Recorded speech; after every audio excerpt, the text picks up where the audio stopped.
وسنجبت القوافي، عسى الله يبارك ويحماها. بتخرج وسن كل البشاير تعلت وجادت في سماها، لها نكتب ابيات وقصايد وفرحاتها الهما وراها. تخرج وسن كل البشاير تعلت وجادت في سماها، لها نكتب ابيات وقصايد وفرحاتها الهما وراها. وهذه هي البنت الوحيدة وحلم تحقق من اسمها، بعد جات في يدها الشهادة وهي فرحة ولا يا حلاها. واهلها يزفون البشاير عسى كلها الدنيا فداها، وبالزين والذوق معروفة سواد القمر ربي حباها. واهلها يزفون البشاير عسى كلها الدنيا فداها، وبالزين والذوق معروفة سواد القمر ربي حباها.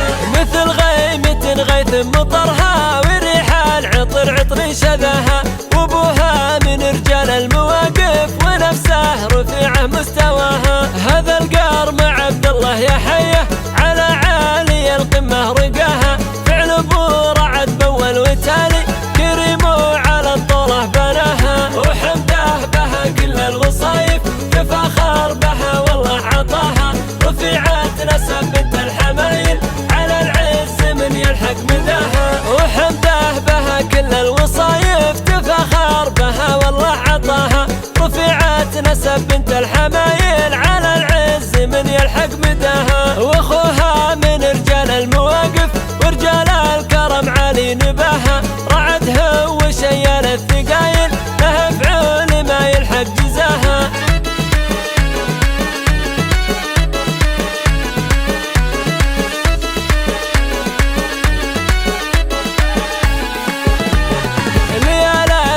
بالعنز حياه ليال السعد يسعد مساها، تخرج وسنجبت القوافي عسى الله يبارك ويحماها. بتخرج وسن كل البشاير تعلت وجادت في سماها، لها نكتب ابيات وقصايد وفرحاتها الهما وراها. تخرج وسن كل البشاير تعلت وجادت في سماها، لها نكتب ابيات وقصايد وفرحاتها الهما وراها.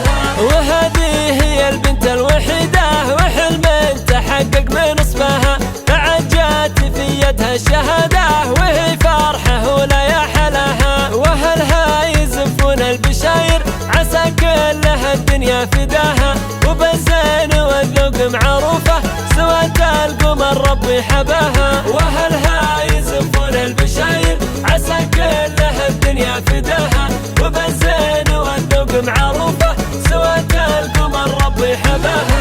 مثل غيمة غيث مطرها وريح العطر عطر شذاها، وابوها من رجال المواقف ونفسه رفيعه مستواها. هذا القار مع عبد الله يا حيه على عالي القمه رقاها، فعل ابو رعد بول وتالي كريم وعلى الطوله بناها. وحمده بها كل الوصايف تفاخر بها والله عطاها، رفيعه نسب بنت الحمايل على العز من يلحق مداها. وحمده بها كل الوصايف تفاخر بها والله عطاها، رفيعه نسب بنت الحمايل على العز من يلحق مداها. واخوها من رجال المواقف ورجال الكرم عالي نباها، رعدها وشيال الثقايل له فعول ما يلحق جزاها.